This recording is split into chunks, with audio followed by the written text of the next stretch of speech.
चलो देखो, आज नया टाइप का क्वेश्चन कर रहे हैं, तो ध्यान रखना है पेपर में पूछा जाता है कौन सा वाला, और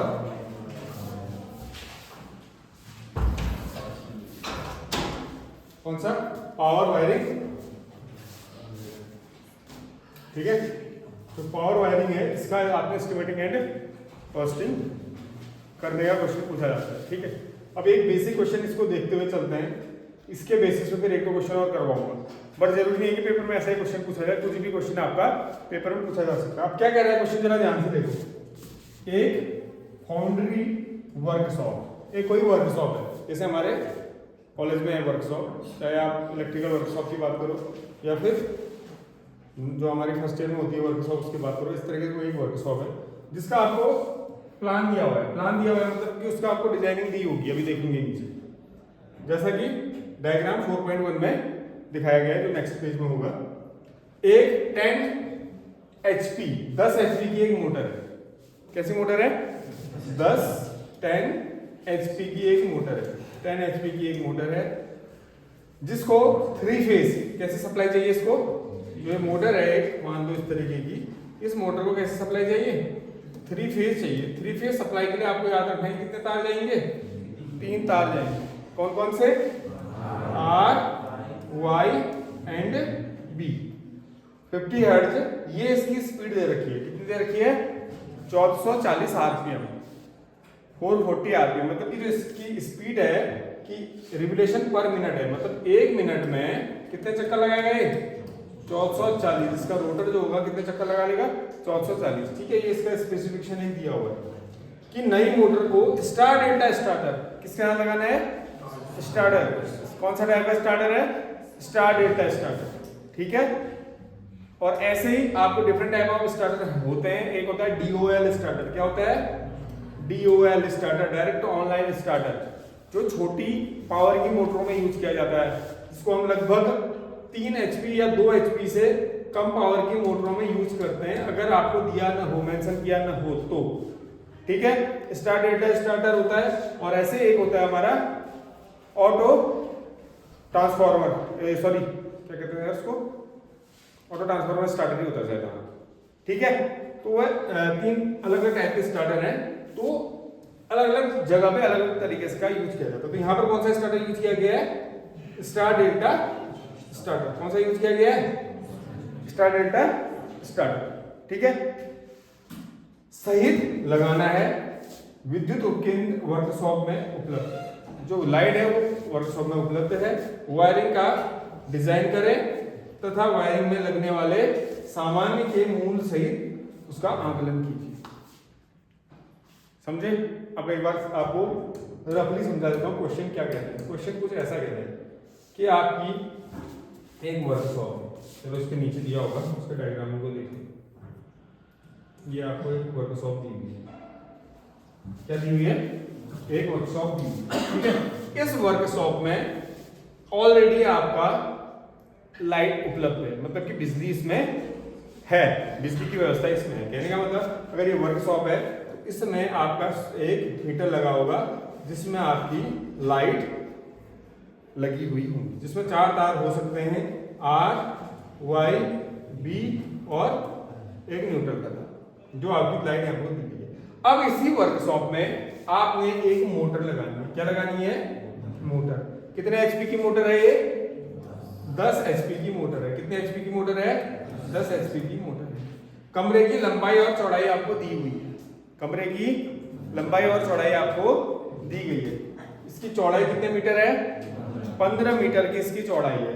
इसकी लंबाई कितनी है? 25 मीटर इसकी लंबाई है। तो 15 बाई 25 का ये क्या है? कमरा है। कितने बाई कितने का? 25 बाई 15 या 15 बाई 25, जो भी आप लिखो, इतने मीटर का ये कमरा है। 15 इसकी चौड़ाई है, 25 की। अब किसी भी मोटर को लगाने से पहले हमें उसको पहले स्टार्टर लगाना पड़ता है। क्या लगाना पड़ता है? स्टार्टर लगाना पड़ता है। स्टार्टर का काम क्या होता है? मोटर को स्टार्ट करने के लिए हमें स्टार्टर का यूज करना पड़ता है। अब स्टार्टर करता क्या है कि जो कोई मोटर होती है शुरुआती तौर पे अपनी नॉर्मल जो उसकी करंट है उससे ज्यादा करंट लेती है, कितनी 1.5 गुना ज़्यादा करंट लेती है। तो अगर हम स्टार्टर लगाते हैं तो स्टार्टर करने से क्या होगा, मोटर की वाइंडिंग जले ना, ठीक है, क्योंकि स्टार्टिंग टॉर्क ज़्यादा लेता है, ज़्यादा टॉर्क लेने से ज़्यादा करंट लेगा, ज़्यादा करंट लेने से वाइंडिंग जल सकती है, और इसलिए हम स्टार्टर का यूज़ करते हैं मोटर को स्टार्ट करने के लिए।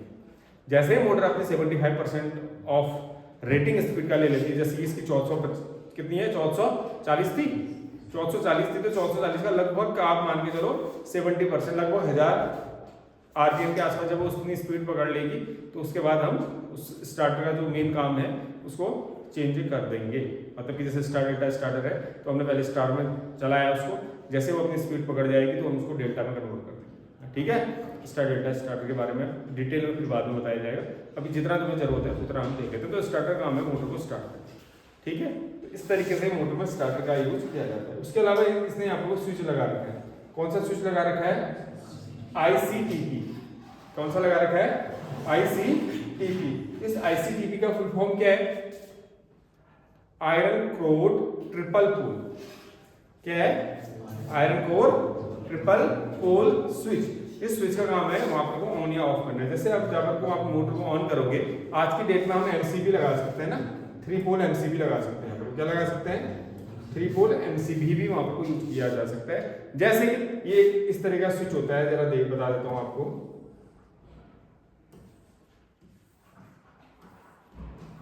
इसके टर्मिनल होंगे, एक टर्मिनल यहाँ, एक टर्मिनल यहाँ, एक टर्मिनल यहाँ, एक टर्मिनल यहाँ, एक टर्मिनल यहाँ, एक टर्मिनल, बीच में एक ऐसे रॉड टाइप की होती है, ठीक है, जिसके सामने इस तरीके से इससे जुड़ा हुआ होता है ऐसे एक स्विच।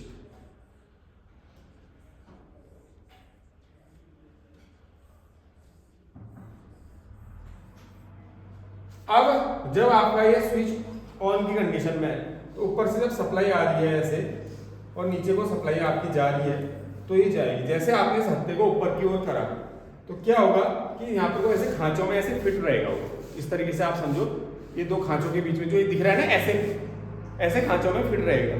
जैसे आपने हत्थे को खींचा, ये स्विच ये ऐसा हो जाएगा, तो ये वाला ऊपर वाला ऐसा, नीचे वाला ऐसा, तो ये दोनों से क्या हो जाएगा, अलग।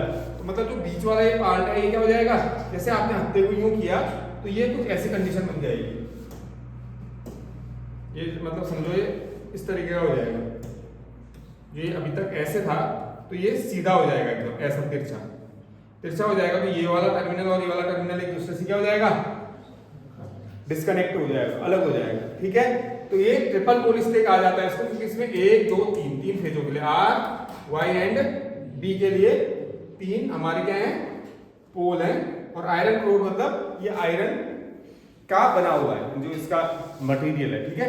आयरन इसकी जो कोर है वो किसकी बनी हुई है, आयरन। तो आयरन कोर ट्रिपल पोल ये स्विच है, ये आपको लगाएंगे, ठीक है। आधुनिक तौर पे हम इसका यूज आप देखते हो कभी देखने को मिलता है, बट आप जैसे पुरानी मशीनरी या पुराने लैबों में देखोगे तो आपको ये देखने को मिलेगा। आजकल हम इसके बजाय क्या यूज कर ले रहे हैं, MCB, ठीक है, ट्रिपल पोल TP MCB आप इसको कह सकते हो। तो हम किसका यूज कर ले रहे हैं, ट्रिपल पोल MCB का यूज हम कर रहे हैं, जिससे हम MCB को से वहां पर को ऑन या ऑफ करने का काम कर सकते हैं। क्लियर, अच्छा, ये कुछ इसका खांचा दिया हुआ है। अब इस क्वेश्चन को कैसे करना है थोड़ा सा आपको मैं समझा दूं, चलो एक बार हल्का सा देख लो पहले, बाकी इसने इसके बारे में इसने बताया हुआ है, इसका डायग्राम ये दिया हुआ है। अब इसके बाद ये इसका वायरिंग डायग्राम है, ये क्या है, इसका वायरिंग डायग्राम, ठीक है, लिखा होगा इसमें, लिखा है वायरिंग डायग्राम। उसमें क्वेश्चन में कहा है इसने इसका वायरिंग डायग्राम बनाओ, कहा है ना, पढ़ा आपने, वायरिंग डिजाइन कीजिए, लिख रहे हैं, क्या लिखा है, वायरिंग डिजाइन कीजिए। अब इसका हम वायरिंग डायग्राम बनाते हैं, इसी के हिसाब से देखो कैसे इसने बना रखा है, थोड़ा सा आपको मैं समझा देता हूं, इस चीज को ध्यान से देखो, ठीक है, इस चीज को ध्यान से देखो कैसे इसने बनाया हुआ है। सबसे पहले इसने क्या दिखाया है, ये इसके पास ये फिर हैंग हो गया यार, आज क्यों कर रहा है ये अपडेट हुआ था यार, ये है, अच्छा ये तो तेरे दोस्त हैं, ला अब कल स्प्रे लेके आने मक्खियों को मार, देखो सबसे पहले आपको यहाँ पर को क्या दिख रहा है, जो कह रहा है बिजली उपलब्ध है। वर्कशॉप में क्या है, ये कठिन क्वेश्चन है, ध्यान से सुनना, पेपर में हर साल पूछता है इससे रिलेटेड क्वेश्चन। मजाक के तौर पर रहोगे पीछे, ये जो बातें कर रहे हो ना, या एक दूसरे जो खेल कर रहे हो, यहाँ अगर नहीं, अब ये समझ में अगर नहीं आया, जितनी पहला क्लास में बताने के लिए मेहनत करूंगा मैं, उतनी फिर बाद की क्लासों में नहीं होती है। चीज का ध्यान रखना, क्योंकि ऑलरेडी मेरे माइंड में भी आ जाएगी, मैंने चीजें समझा दी हैं, तो वो हर एक बारी की चीज नहीं समझाई जाती है। इसलिए पहली जो क्लास होगी उसमें सारे बच्चों के लिए नया, जैसे जो आज एब्सेंट है उसके लिए अपने दूसरे दिन अगर कोई चीज पढ़ा रहा हूँ तो उनको समझ में नहीं आएगी। ये क्वेश्चन पूछा जाता है, पेपर देख लो पुराने, भेजिए ना मैंने तुम्हें पेपर, देखे तुमने, देखे ना, मशीन से रिलेटेड कोई क्वेश्चन ना कोई क्वेश्चन होगा, पावर वायरिंग से रिलेटेड, ठीक है। तो यहाँ पे क्या है, आर वाई बी, और एक साथ में क्या लेके गया, एक अर्थ का वायर लेके गया। न्यूट्रल क्यों नहीं लेके गया, क्योंकि 3 फेज मोटर में न्यूट्रल की जरूरत नहीं होगी, क्या जाएगी, 3 ही फेज उसमें जाएगी, ठीक है। फिर उसके बाद किसमें गया, मेन स्विच। मेन स्विच क्या है, एक स्विच बनाया गया होगा, जैसे मान लो ये समझ लो कि कमरा है, इस कमरे के पास पे आपकी सप्लाई उपलब्ध है। सप्लाई उपलब्ध होने के बाद आपने मेन स्विच में एक जगह पे स्विच बना दिया, जहां से आप उस लैब की मशीनों का ऑन या ऑफ करने का काम करोगे, ठीक है। ये आपका मेन स्विच है। इस मेन स्विच में आपके फ्यूज वगैरह रहेंगे, क्या लगेंगे, फ्यूज वगैरह इसमें रहेंगे, फ्यूज और ऑन या ऑफ करने वाला इसमें स्विच रहेगा, तो फ्यूज वगैरह इसमें रहेंगे आपके मेन स्विच के पास। उसके बाद अब यहां पर को लगेगा, यहां से कुछ दूरी पे आपका क्या लगा है, आईसीटीपी स्विच। आईसीटीपी स्विच क्या होता है बता दिया आपको, iron core triple pole switch. उसके बाद क्या लगा रखा है, स्टार डेल्टा स्टार्टर, और फिर क्या लगा रखी है, मोटर लगाई, क्या लगाई हुई है, मोटर लगाई। देखा, अब आपने कोई चीज इसमें नोटिस करी, क्या चीज है, क्या नोटिस करी बताओ, स्टार्टर के बाद बिल्कुल सही बात, मैं ये इसी चीज को मैं ध्यान देना चाह रहा था कि स्टार डेटा स्टार्टर के बाद आपने देखा होगा यहाँ तक 3 तार आ रहे हैं, और यहाँ से जो तारों की संख्या कितनी हो गई है, 6।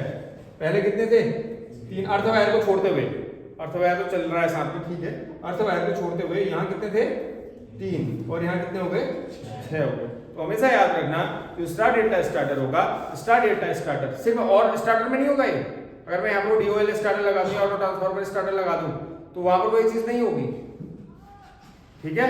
तो स्टार डेल्टा स्टार्टर है, तो स्टार डेल्टा स्टार्टर में कितने तार आ गए, 6 क्यों आते हैं, जो स्टार डेल्टा स्टार्टर होता है, स्टार्टिंग केस में हम इसको स्टार में चलाएंगे तो 3 तार, उसके लिए फिर वो कनेक्शन चेंज होगा, डेल्टा में कन्वर्ट होगा, तो डेल्टा के बाद 3 तार से उसको सप्लाई दी जाती है। तो इसलिए यहाँ पर वो कितने वायर यूज होते हैं, 6 वायर इसमें यूज होंगे, बात समझ गए। तो स्टार डेल्टा स्टार्टर के बाद हमेशा आपने एक चीज बहुत बारीक चीज है जो किसने मनदीप ने ध्यान दी थी, तो वहां पर से आपके कितने तार निकल के आएंगे, 6। सिर्फ स्टार डेल्टा स्टार्टर जहां पर लगेगा वहां पे, कोई और स्टार्टर होगा तो कितने आएंगे, 3 तार ही आएंगे, क्योंकि हमने अभी पूरे तारों का कैलकुलेशन करना है। कठिन क्वेश्चन है, फिर कह रहा हूं, बारीकी से इस चीज को समझना पड़ेगा, फिजिकली भी उस चीज को समझना पड़ेगा कि हम कर क्या रहे हैं। फिजिकली का मतलब समझ रहे हो कि खुद को ऐसा महसूस करो कि हम एक लैब में मशीन को लगा रहे हैं, और जब एक लैब में मशीन को लगा रहे हैं तो हमें किन किन चीजों का ध्यान रखना पड़ता है। तो एक इसने इसका रफ डायग्राम बना दिया, जो आपको दिख रहा होगा, ये रफ डायग्राम इसका बन गया, ठीक है।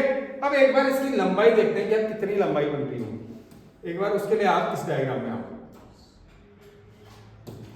सबसे पहले कुछ चीजें पिक्चर अपने माइंड में लगाओ, ये कमरा है, तो इस कमरे में मेन स्विच आपका कहां पे वो है, यहाँ पे वो है, यहां से कितने तार आ रहे हैं, 3 तार, और एक साथ में अर्थ है, ठीक है। उसके बाद आपका क्या लगा हुआ है, उसके बगल में ही, मान लो इसके बगल में, इस साइड करो या इधर करो, जहां भी करो, क्या लगा हुआ था वहां पर वो, मेन स्विच लगा हुआ था, क्या लगा हुआ था, मेन स्विच लगा हुआ। फिर आप एक बार ध्यान दो कि ये इसके बीच की और मेन स्विच के बीच की दूरी कितनी होगी, बहुत ज्यादा नहीं होगी। क्यों, क्योंकि अगर मैं यहां से अगर आपको बोलूं, ये दरवाजा है हमारा, मैं दरवाजे से अंदर आता हूं, अंदर आने का मान लो मैंने मेन स्विच यहां पर लगाया हुआ है, कि जैसे मैं एंट्री करूंगा मैं स्विच को ऑन या ऑफ करूं, बाहर जाने टाइम या अंदर आने टाइम, मेन स्विच मैंने यहां पर लगाया हुआ है, या सप्लाई मेरी यहां पर आई हुई है, तो सप्लाई अगर मेरे को यहाँ पर तक उपलब्ध है, एक बॉक्स बना हुआ है, उसी के बगल में मैं क्या लगाऊंगा, मेन स्विच लगाऊंगा।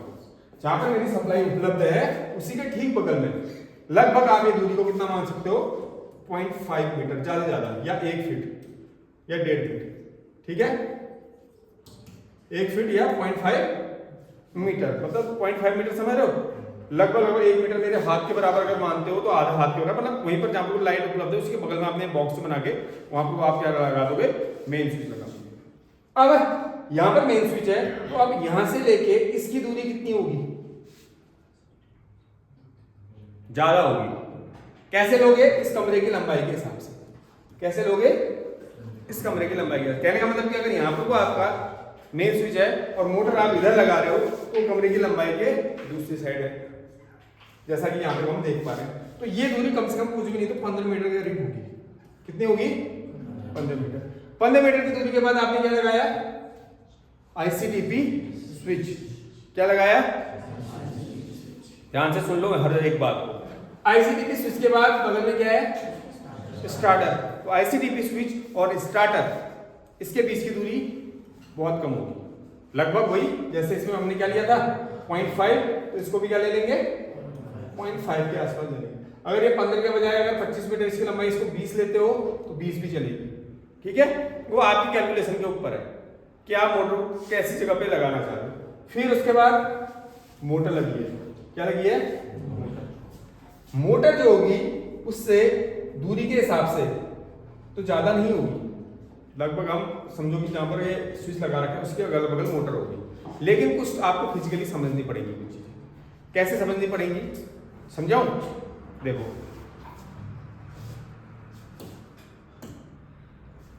अब इसको देखो, ध्यान से देखना।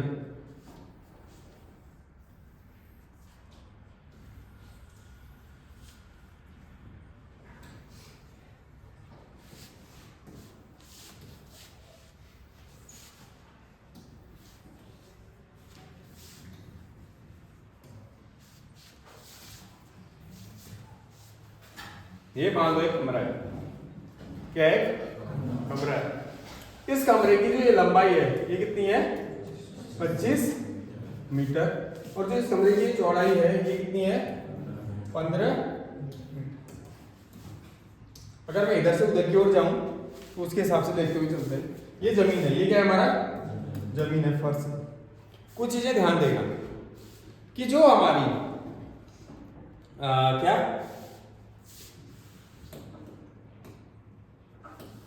जो हमारी स्विच होगा या लाइट का स्विच आएगा वो हम पूरा अनुमान में मानेंगे। वो मान लो अगर आप जमीन से 1.25 या 1.5 मीटर के हाइट में मानते हो, कितने मीटर के हाइट में मानते हो, 1.25 या 1.5 मीटर के हाइट में। तो कहने का मतलब अगर ये जमीन है तो इस जमीन के पास इस पार्ट में यहां पर को आपको न्यूट्रल वायर के साथ N R Y B और अर्थ वायर के साथ ये सप्लाई आपको उपलब्ध है, ठीक है। यहां पर आपको क्या है, सप्लाई उपलब्ध है, क्लियर। ये दीवार के पास हो रहा है, एक दीवार सप्लाई। आप फिर क्या करोगे, ठीक उसके बगल में यहां पर को क्या लगाओगे, मेन स्विच। कहां पे लगाओगे, मेन स्विच, उसके ठीक बगल में। कितने तार चाहिए हमें, न्यूट्रल की जरूरत तो है नहीं, तो क्या लेंगे हम, R Y B, और यहां पर कोई इसको लगाने के बाद हम क्या लगाएंगे, यहां पर को मेन स्विच लगाएंगे। इसमें आप फ्यूज वायर वगैरह लगा लो, ठीक है। आईसीटीपी स्विच यहां पर भी लगा सकते हो ऑन या ऑफ करने के, क्या लगा सकते हो, आईसीटीपी स्विच भी यहां पर को लगा सकते हो, ठीक है। आईसीटीपी स्विच लगेगा तो वही हत्ते वाला ऑन या ऑफ करने के, क्लियर है। अब कैसे लगेगा, अब इसका जब वायरिंग डायग्राम बनाऊंगा फिर समझाऊंगा कैसे वो बनेगा। फिलहाल अभी आपको इतना ही समझ लो, तो समझ गए, तो मेन स्विच लग गया। अब इस मेन स्विच के बाद क्या होगा, जरा ध्यान से देखो। ये हाइट कितनी थी मैंने जमीन से, ये फर्श अगर मेरा है तो इस फर्श से इसकी हाइट कितनी ले रखी है, 1.25, या फिर अभी देख लेंगे किताब में कितनी ले रखी है। अगर उसने 1.5 दी होगी ठीक है, ये 1.5 में ली हुई है, एक ही हाइट में ले सकते हैं 1.5 या 1.25 क्या मीटर, क्या मीटर, ठीक है।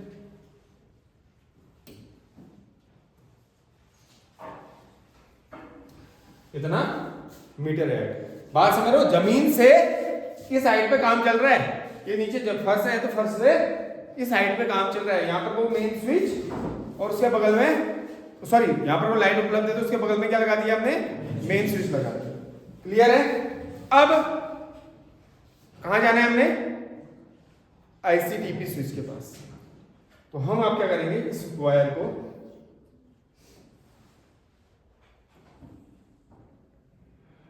यहां से हवा में लेके जाएंगे, क्योंकि जो वायरिंग होगी वो एक हाइट में चलती है, कमरे के हाइट के हिसाब से होगा। अगर हमें कमरे की हाइट नहीं दी हुई है तो ये भी हम मानेंगे कि माना कमरे की हाइट 4 मीटर है, क्या लिखेंगे, माना कमरे की हाइट 4 मीटर है और वायरिंग जो कर रहे हैं हम कितने मीटर की हाइट पे कर रहे हैं, 3 मीटर की हाइट पे।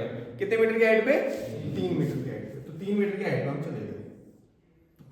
अब ये जमीन से कितनी हाइट हो गई इसकी, 1.25 और 1.75, तो कितने मीटर, 3 मीटर टोटल हाइट। और यहां से ऊपर कितनी हो जाएगी, 1.75 मीटर। कहां से,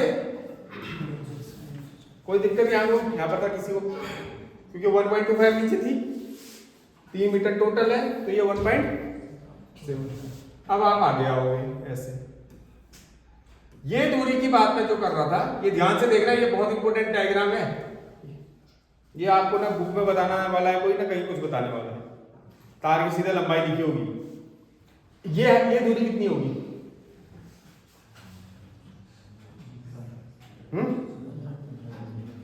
कितनी ले,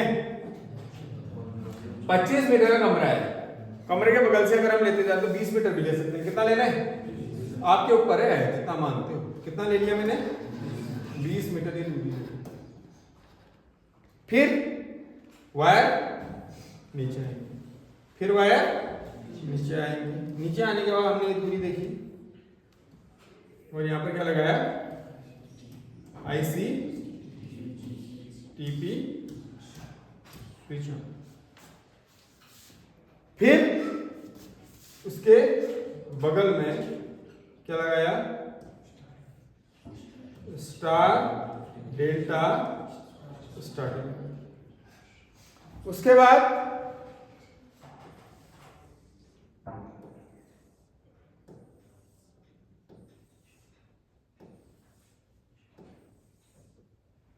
क्या लगाया, तार, ये जाएंगे जमीन के अंदर। यहां से अगर आप देखो, यहां से आप चले, यहां पर तो आए, यहां पर आके नीचे आए। अब मशीन कहां पे लगेगी, ऐसे गैप में, इतने आगे। मशीन दीवार से चिपक के नहीं लगेगी, उसके पीछे हमें एरिया चाहिए, क्योंकि पीछे वायरिंग आती है, तो मशीन थोड़ा सा आगे आएगी। तो यहां से 1 मीटर आगे मशीन आ रही है दीवार से। कितने मीटर आगे, 1 मीटर आगे। तो 1 मीटर ऐसे तिरछा समझ लो, 1 मीटर आगे आपने क्या करी, मशीन कर दी।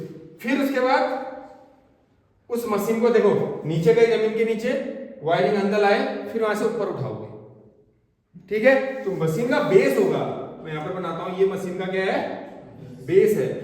और मशीन इसके ऊपर ऐसे रखी जाएगी, ठीक है। तो मशीन का बेस है ये कितने मीटर का, 0.5 मीटर का। कितने मीटर का, और जमीन के अंदर से तार आ रहे हैं ऊपर को, ये याद रखना। कहां से आ रहे हैं, जमीन के अंदर से तार आ रहे हैं। तो टोटल हाइट हो सकता है आधा फीट हम नीचे गए हों या 1 फीट नीचे गए हों, वहां से लाएंगे यहां तक। फिर इसके टर्मिनल तक वायर जाएंगे, मोटर के टर्मिनल तक वायर जाएंगे। तो इस तरीके का इसका डायग्राम है। समझ में आई पिक्चर या नहीं समझे, कितनों के समझ में नहीं आया पहले बताओ। ये बहुत ज्यादा इंपॉर्टेंट है जो अभी बताया मैंने। कितनों के समझ में नहीं आया, हाथ खड़ा करो। कपिल, इसकी याद आ रही है, खोया है बेटा कहीं है, तेरी यादों में खोया रहता हूं। क्या हुआ, समझ में आया, समझ गए तो मैं वहां आ जाऊं। इसका ध्यान रखना, पानी भी नहीं है यार, गला सूख रहा है। ये जो ऐसा दिया हुआ है इसमें ये सिर्फ हमारे पास कौन सा डायग्राम है, 2D डायग्राम है। इसमें आपको ऊंचाई लंबाई का कुछ समझ में नहीं आएगा। फिर उसके बाद इसने ये चीजें करी, ये इसका वायरिंग डायग्राम इसके सिंपली बना दिया, ठीक है, जैसा आप भी पेपर में बना सकते हो। अब कुछ चीजों का ध्यान देना है, इधर आगे यहाँ पे क्या ध्यान देना है, वही पुरानी चीज। कितने एचपी की मोटर है, 10 एचपी। तो ये 10 एचपी क्या हुआ,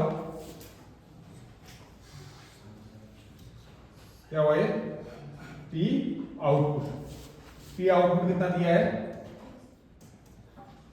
पी आउटपुट कितने हुए, output power, input power P इन,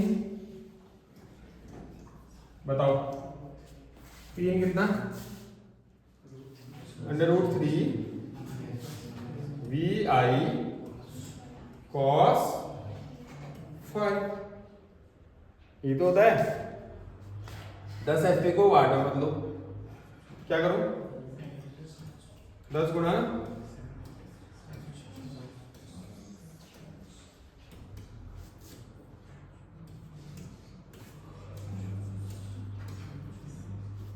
ठीक है, नीचे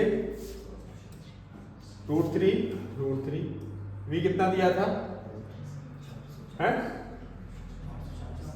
440 था, 400 था, हाँ तो 400 जितना दिया हुआ है क्वेश्चन में वो देखना है, ठीक है। आई हमें निकालना होगा, cos phi मानना पड़ेगा, cos phi को मानना पड़ेगा। फॉर्मूला आपको पता है, एफिशिएंसी बराबर output power upon input power. Output power कितनी है, 74660। ये कितना है, √3 into 400 into I into power factor. Power factor कितना माने, 0.8, ठीक है 0.8 मान लो, क्योंकि आप मानोगे पावर फैक्टर और एफिशिएंसी को क्या करोगे आप, मान लोगे। माना एफिशिएंसी इज इक्वल टू कितना ले, 0.85 ले लेते हैं, और cos phi बराबर मानने में लिखोगे कितना ले रहे हैं, 0.8। ये हमने मानी हुई चीज है। तो यहाँ पर तो आप आई की जगह के बाद क्या लिखोगे, पावर फैक्टर को 0.8। उसके बाद आई को भेज देना है इधर और एफिशिएंसी को ले आना है इसकी जगह।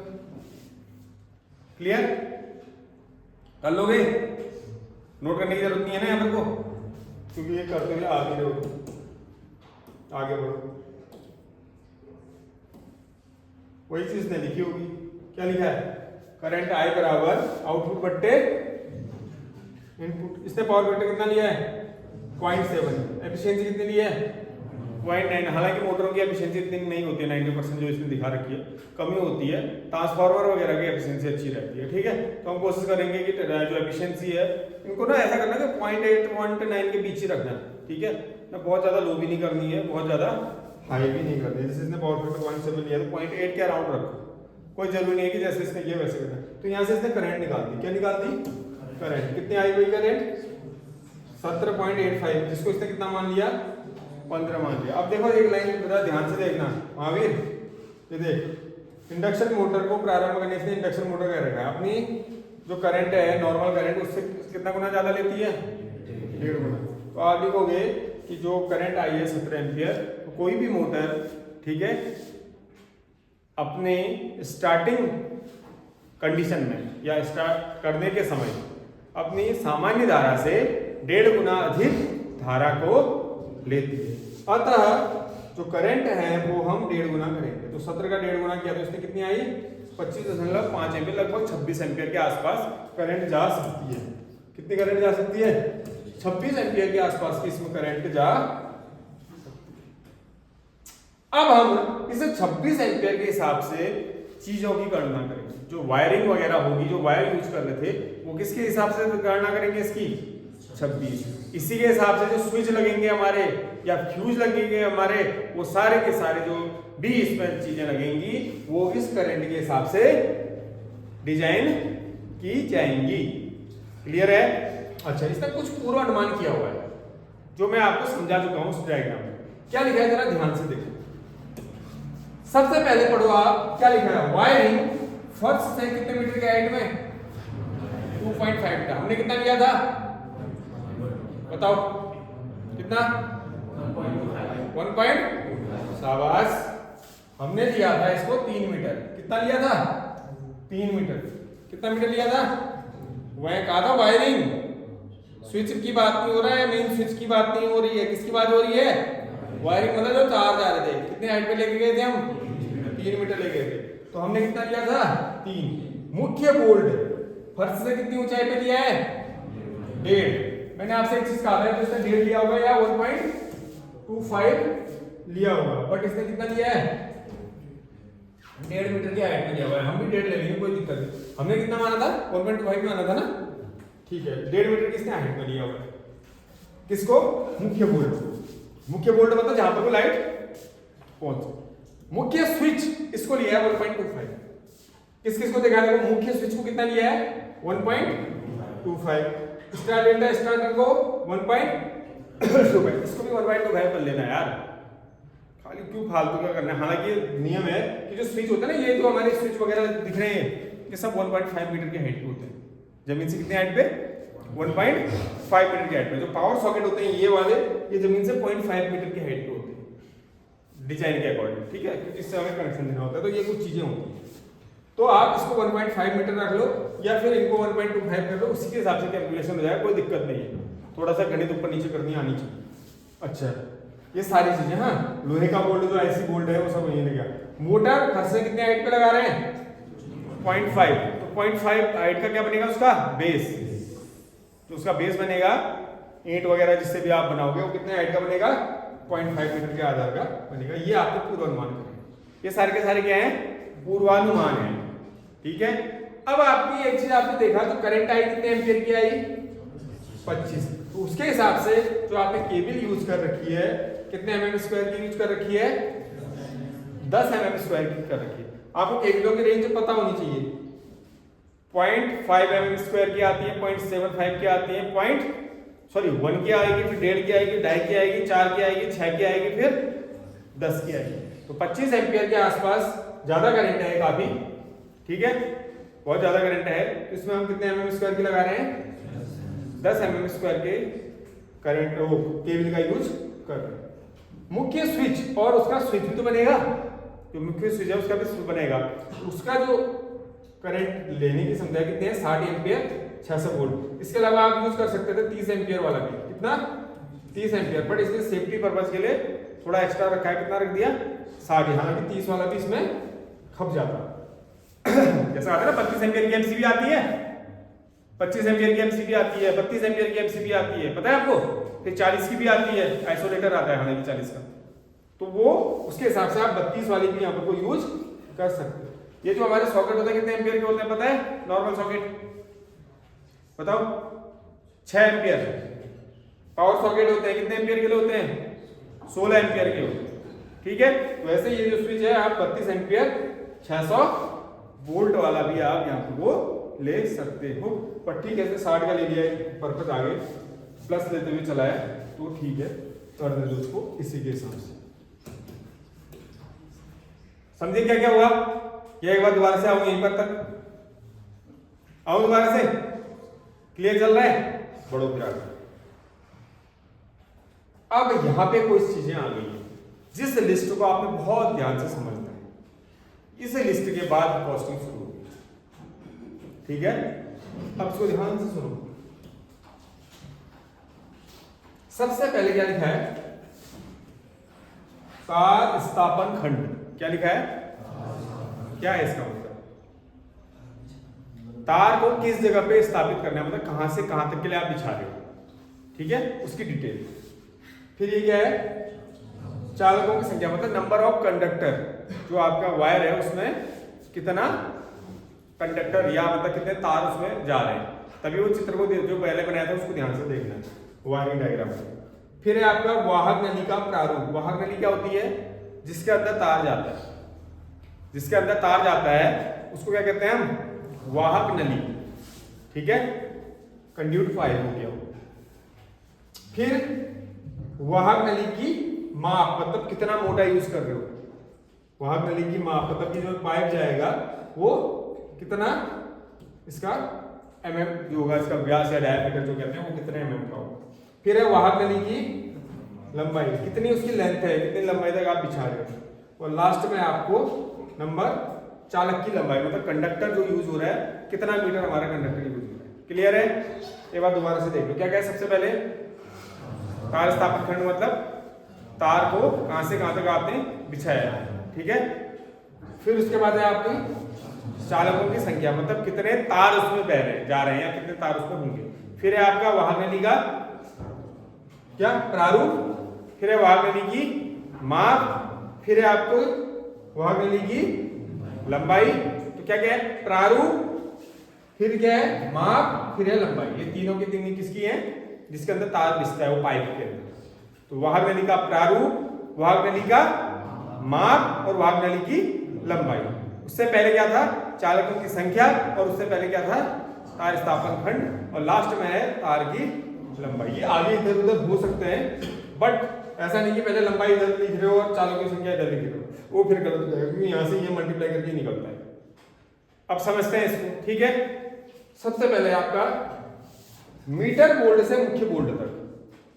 मीटर बोल्ट मतलब जहां पर आपके कमरे में लाइट उपलब्ध है, कह रहा है तो वहां पर मीटर लगा के विभाग में छोड़ दिया हुआ है। इससे पहले हम विभागीय संयोजन पढ़ लेते, तो कहां तक पढ़ लेते?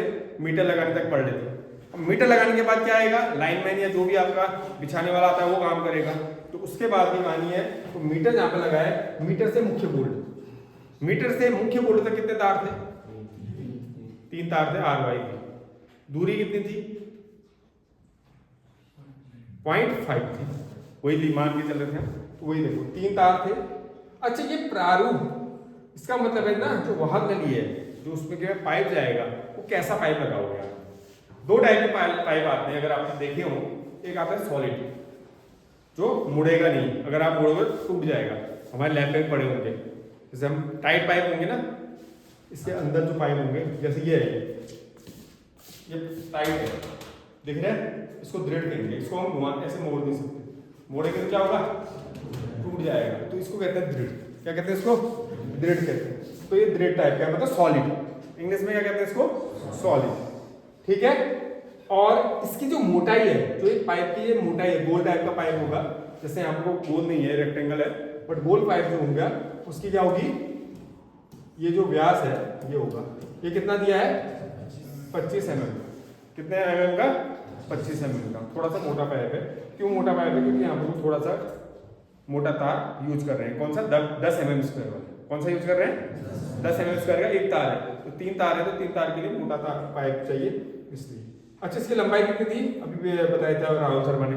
कितने था राहुल? 0.5 ली थी, क्योंकि उसके बगल से उसके बगल में लगा रहे थे, जैसा कि आप यहाँ पर को देख रहे हो। ये था ना।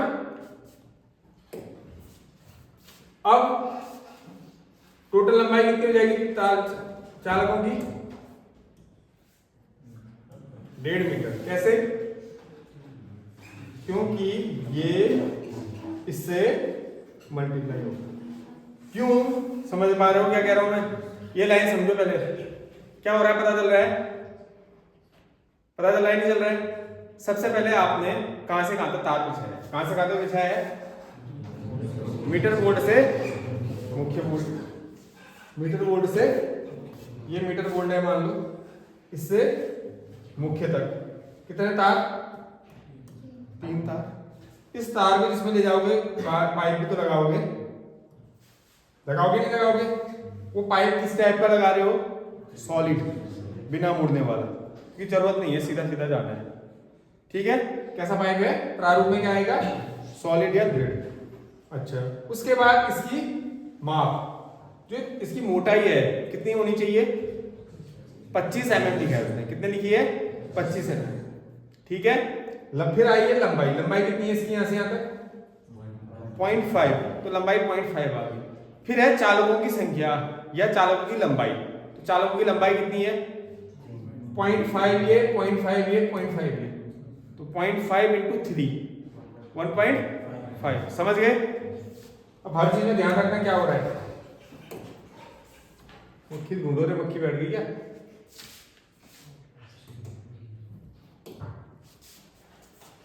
कितना आया? 1. कैसे आया समझ गए? फिर मीटर बोल्ट से मुख्य स्विच, मीटर बोल्ट से मुख्य स्विच कितने तार जा रहे हैं? कितने तार? 3। किस टाइप के तार होंगे? जो बाहर नली जिसके अंदर जाएंगे सॉलिड होगी। सॉलिड होगी कितने mm वाली?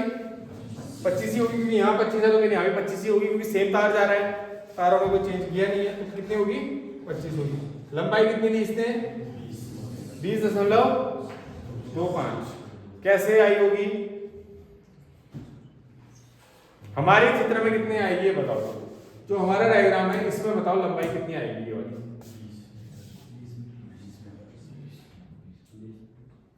कितने हैं? 20 मीटर वाले। वहां गली की लंबाई 20 मीटर वाले।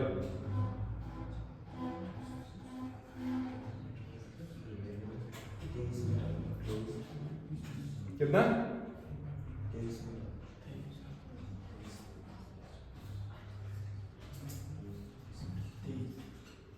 23, 23। हाँ विजय कितनी आ रही? 20। 1.75 पहले तुम ऊपर गए, फिर 20 मीटर तुम यहाँ गए, तो कितना हुआ? 21.75। फिर तुम नीचे आए, ये किस हाइट पे लगा रहे हो? जमीन से 1.25 पे लगा रहे हो। कितने पे लगा रहे हो? 1.25 पे लगा रहे हो जमीन से, तो ये भी 1.75 आया। तो 1.75 यहाँ से आया, 1.75 यहाँ से आया, तो दोनों मिला के 3.5 और 20 ये, तो कितना हो गया? 23.5 मीटर। कितना आया? पाइप जाएगा ना, यहाँ पाइप फिट करोगे, फिर यहाँ से पाइप इधर जाएगा, फिर यहाँ से पाइप नीचे आएगा, तो कितना पाइप लग रहा है? 23.5। तो हमारे हिसाब से कि उसमें कितना बन रहा है? यहाँ पर को हम कितना लिखेंगे? 23.50। कितना लिखेंगे? फिर आया आपका, तो टोटल तार कितना हो जाएगा हमारे वाले में?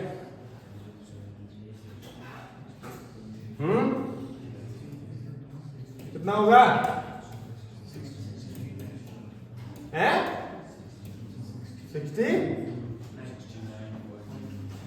पक्का? मैंने गलत लिखा है? 70.5। इससे ज्यादा मैथ जानोगे तुम? चलो हो सकता है, जान भी सकते हो यार, मजाक करते हैं, लेकिन ये इतना ही आएगा, करके देख लो। ठीक है, ये आपकी आ गई वायरों की लंबाई, क्योंकि एक तार के अंदर कितने तार हैं? 3 है ना, तो टोटल 23.5 है, तो 23.5 का 3 गुना करोगे तो कितना आ जाएगा? 70.5 आएगा। अच्छा, उसके बाद मुख्य स्विच से स्टार्टर, उसी के बगल में था, या दिखाऊं दोबारा से? ध्यान में आ रहा है? मुख्य स्विच से स्टार्टर कितने तार हैं? 3 तार हैं। कैसे टाइप के तार यूज कर रहे हैं यहाँ पर? वो फ्लेक्सिबल वायर यूज कर रहे हैं। कैसे वायर यूज कर रहे हैं? फ्लेक्सिबल, मतलब मुड़ने वाले।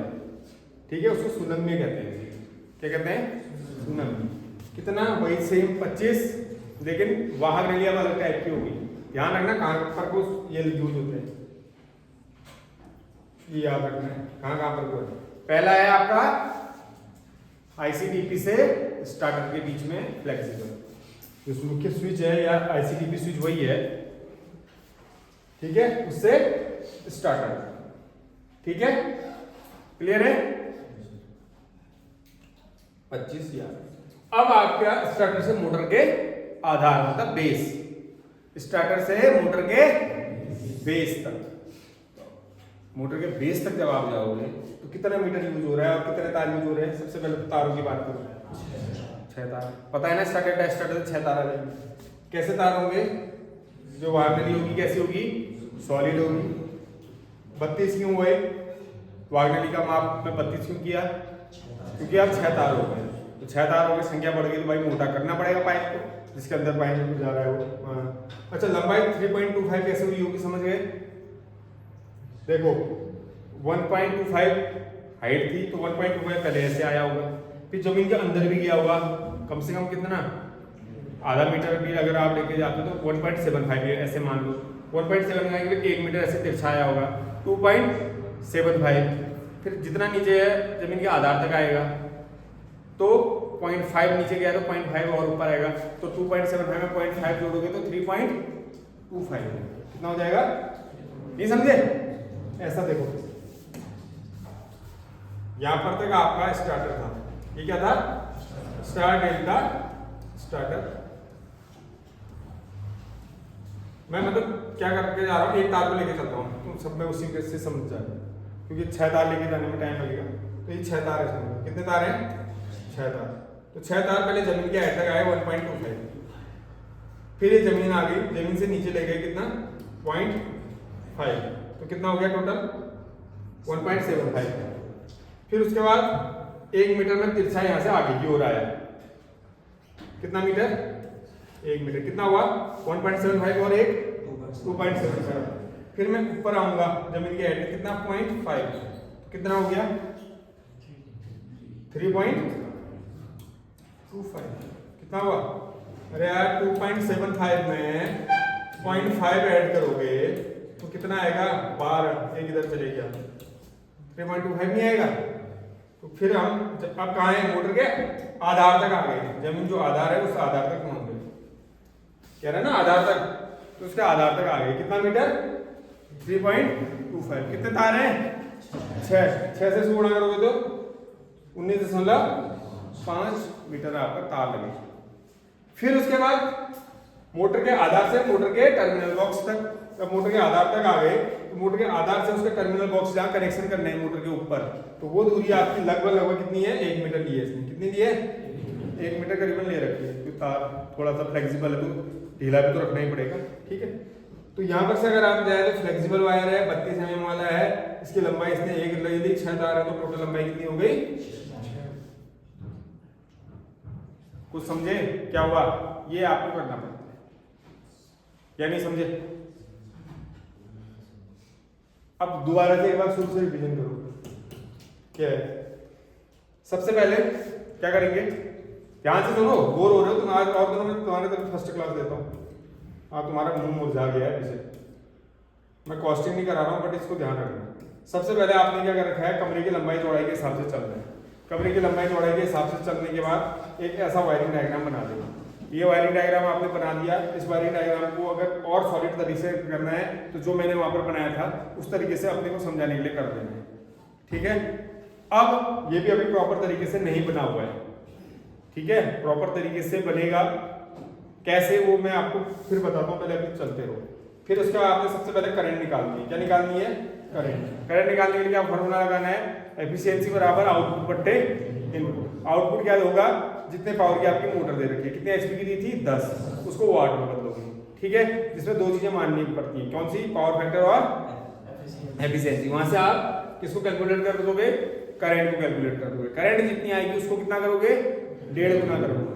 जब आप उसको 1.5 गुना करोगे तो 1.5 गुना करने के बाद उसके हिसाब से आपके पास स्विच और वायर का जो जिस टाइप का वायर या स्विच यूज करना है वो उस हिसाब से होगा। जैसे इसमें कितना आया था 25 के आसपास आ रहा है, तो 25 के हिसाब से हमने कितने mm² वाला तार यूज किया है, 10 mm² वाला तार यूज किया है। वो 10 mm² वाले तार को यूज करने के बाद क्या करेंगे,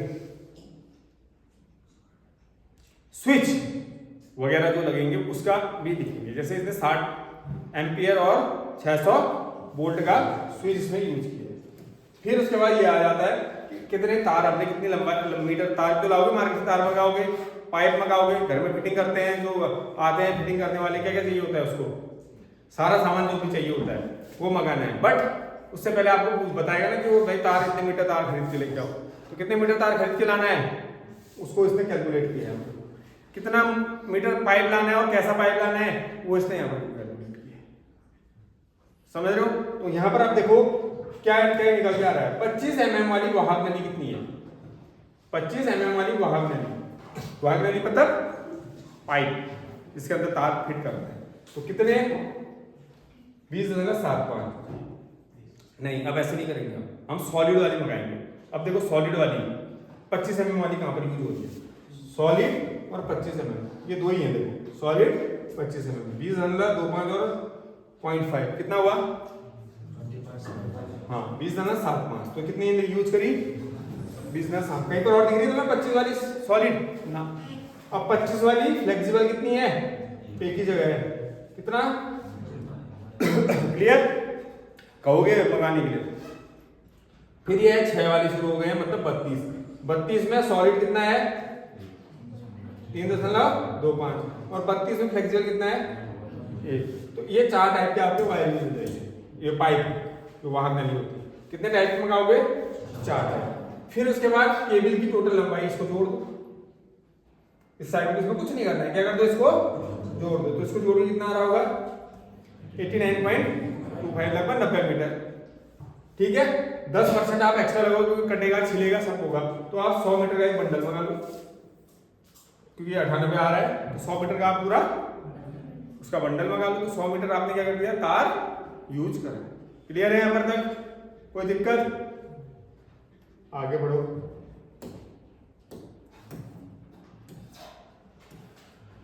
यहां से कॉस्टिंग शुरू हो गई, यहां से क्या शुरू हो गई है इसकी कॉस्टिंग। जरा फटाफट में देख लो क्योंकि आप बोर हो गए तो थोड़ा सा जल्दी जल्दी में निपटाते हैं। ये तो क्लियर है जो ऊपर लिखते हैं, किसी को दिक्कत है इसमें, क्रम संख्या, सामान, फिर मांग या क्वांटिटी, दर, मूल्य, टिप्पणी, ये याद हो। अब सबसे पहले इसने क्या यूज किया है, आईसी बोल्ड ताले के प्रबंध से, जो बोल्ड लगेगा ना आपका उसका ढक्कन को बंद करने के लिए जो बॉक्स बनेगा उस बॉक्स की बात कर रहा है जिसको हम लॉक कर सके। ठीक है, कितना नंबर लिया है इसने, 3 मंगाए भाई, कितने मंगाए 3। अब ये 3 कहां लगेंगे, मेन स्विच, इसके बगल में जो मीटर वाला है, और फिर एक स्टार्टर के बगल में एसटीपी जहां पर लगेगा वहां पर लगा के इसके 3 लगा। फिर क्या है, टीपीआईसी स्विच, टीपीआईसी स्विच कितनी जगह लग रहे हैं इसके, 2 जगह। एक ये तो बॉक्स है, नीचे वाला क्या है स्विच, स्विच 2 जगह कहां में लग रहे हैं, एक स्टार्टिंग में मेन स्विच और एक स्टार्टर से पहले, तो कितने लगे, 2 लग गए। फिर उसके बाद देखो ये अभी हमने कैलकुलेट किया है आपके सामने, ये आपने मंगाना है, बाजार से मंगा लोगे, जीआई कंड्यूट जिसको कहा गया है। फिर बैंड कितनी जगह होंगे, क्योंकि तार घूम रहा है ना तो हर जगह बैंड लगेगा कसने का, वो काउंट करना पड़ेगा चित्र के हिसाब से। मैं थोड़ा जल्दी पढ़ा रहा हूं इस चीज को क्योंकि तुम लोग बोर हो रहे हो। बैंड है उस डायग्राम में जो मैंने कहां बनाया हुआ है, इधर बनाया हुआ है, इसके हिसाब से देखो कहां कहां बैंड आ रहा है, यहां बैंड आ रहा है, यहां बैंड आ रहा है, ऐसे यहां पर बैंड आ रहा है, जहां जहां बैंड आ रहा है, क्योंकि 2 तारों को कनेक्ट करना है वहां। ठीक है, ये चल सकता है छोटा मोटा, देखो 4 और 2 इसने ले रखे हैं ना अलग अलग टाइप के, इसमें थोड़ा बहुत आप कैलकुलेशन करना, हल्का फुल्का माइनर मिस्टेक चल जाएगा, 2 की जगह 3 4 कोई नहीं देखता इतना, बट आपको पता होना चाहिए हो क्या रहा है। फिर उसके बाद सैडल, सैडल क्या होता है, कसने के लिए। ठीक है, ये 50 और ये 10, ये है ना 50 और 10, हाँ तो ये लगते ही है भाई, हर जगह कसोगे तारों को, दीवार में कसते नहीं है उसके। फिर है तांबे के हुक, अर्थिंग वायर के साथ 25 और 32 mm के, नहीं तांबे के भू क्लिप क्या है भाई, अर्थ क्लिप, अर्थ वायर का है 25 और 32 mm का, नहीं और ये कहां पर यूज होगा, क्लिप है भाई, ये क्लिप वो 25 उसके लिए है, ये जो कंड्यूट है उसके लिए है, अर्थ के लिए नहीं है। ठीक है, इसको भी अभी देखते हैं ये है क्या, भी क्लियर करते हैं इसको। फिर क्या है, सॉकेट, सॉकेट जानते हो, जानते हो ना, फिट करने के लिए जो होता है वो सॉकेट यूज हो गया। फिर है लॉक नट और कस के, वो जो नट करके कस देंगे वो वगैरह हो गया। फ्लेक्सिबल पाइप को जोड़ने के लिए निप्पल, आपस में कनेक्ट करने के लिए फ्लेक्सिबल पाइप को 25 और 32 mm की यूज हो रहे हैं, 2 नंबर इसने ले लिया। फिर है आपका मेन चीजें है, ये छोटी छोटी चीजें हैं तो लिख दोगे, कोई एक आध छूट भी जाए तो बहुत बड़ी बात नहीं है। फिर ये क्या है आपका वायर, कौन सा वायर चाहिए इसने, एल्यूमिनियम का, कॉपर का भी तो आता है तो हम कॉपर का भी लिख सकते हैं, तो कॉपर का आप ले सकते हो, वो भी 10 mm² में भी आता है, 6 mm² में भी आता है। ठीक है, कितने मीटर यूज हुआ था? 10 मीटर। अच्छा, उसके बाद लोहे के पेंच वगैरह लगते ही लगते हैं, लकड़ी की गिट्टियां वगैरह जहां पर लकड़ी की ठोकने ठाकने के लिए यूज होगी। कहां पे का? ये अर्थिंग भी करेंगे। कितना? 2 नंबर इसने यूज कर रखा, एक से भी चल जाएगा, कोई बड़ी बात नहीं है। एक हमारे पास क्या, एक की तो मशीन है, एक मशीन की अर्थिंग कर देंगे तो एक नंबर प्लेट से भी चल जाएगा, कोई दिक्कत नहीं। ठीक है, लकड़ी चारकोल उसके लिए चाहिए, नमक चाहिए। उसके बाद नट बोल्ट वगैरह जो भी लगना है वो लग जाएगा। ईंट वगैरह बेस बनाने के लिए यूज चाहिए, सीमेंट ईंट बेस वगैरह के लिए चाहिए। खुदाई भी होगी जमीन के नीचे से, जहां पर आप बेस बनाओगे और वायर डालोगे तो उसकी चीज हो गई। बाकी ये क्या है? Earth wire. कितना किलो? 6 किलो। 6 किलो कैसे लग रहा होगा? एक बार मीटर के हिसाब से जोड़ो तो कितना हो रहा था वो? 60 मीटर हुआ ना, ज्यादा लगेगा मेरे ख्याल से, हमारी कैलकुलेशन के हिसाब से अगर हम चले तो। चलो इसके हिसाब से लगो तो 100 मीटर तो हम 10 किलो मानते हैं यार ना। इसमें 6 kg लिखा है, कितना लिखेंगे हम? 10 kg, क्योंकि जितना वायर घूम रहा है, नहीं, कंड्यूट के हिसाब से चलेगा। वो तो वायर 3 चल रहे थे, 6 सही लिखा है इसने, 6 सही लिखा है। कंड्यूट की लंबाई कितनी आ रही थी? आप खुद लगाओ ना हिसाब, देखो कितने हैं, ये देखो ना, यहां से चला ना 0.5, फिर ये गया 23 ही आया। 23 और 0.5 जोड़ दो 24 के बाद फिर ये यहाँ गया 24.5, ये मिला के 4 भी लगाते तो 30, लगभग भाई 30 के आसपास लग रहा है। ठीक है, 30-35, तो उसने 60 जो लिखा है वो एक्स्ट्रा ही लिख रखा है, क्योंकि फिर वो अर्थिंग होगी जमीन के नीचे, तो उसमें भी कुछ थोड़ा बहुत मीटर लगेगा। तो हम 6 किलो लिखा है, 4 किलो भी ले सकते हैं, क्योंकि मेरे हिसाब से 40 मीटर से ज्यादा नहीं जाएगा। कितना जाएगा? लगभग 40 मीटर के आसपास जाएगा, तो 4 kg के आसपास। ये समझना हर एक चीज क्या लिख रहे हैं। फिर सीमेंट, वार्निश, पेंट वगैरह आ गई, आधारशिला बन गई उसकी। ठीक है, झटके बचाव के लिए एक फर्स्ट एड बॉक्स भी वहां पर रख दिया। क्या रख दिया है? फर्स्ट एड बॉक्स होता है जो, वो हो गया। बाकी आपको खतरे की प्लेट आपने इसमें लगा दी। इसके बाद क्या? आकस्मिक व्यय वगैरह भी लिख लेना इसमें, क्योंकि लेबर वगैरह तो लगाओगे, तो वो सारी चीजें इसमें इंक्लूड कर देना। ठीक है, बट सुपरविजन वगैरह मत लिखना, क्योंकि ये विभागीय जो होता है ना, उसमें सुपरविजन वगैरह आएगा। इसमें कोई आपके यहाँ जो फिटिंग करता है सुपरविजन वगैरह कहाँ लेता है? नहीं लेता है। ठीक है, इस तरीके से इसको करना है, समझ गए? फिर ऐसे एक बड़ा क्वेश्चन और है, देखो ये अब इतने मशीनों वाला है, ये अब नेक्स्ट दिन करवाऊंगा, समझ रहे हो? जब ये आप क्वेश्चन इसको करोगे तो यहाँ से आपकी काफी चीजें क्लियर होंगी। बात समझ गए? देखो ये इतना बड़ा क्वेश्चन है, हो जाएगा? ठीक है, चलो ठीक है।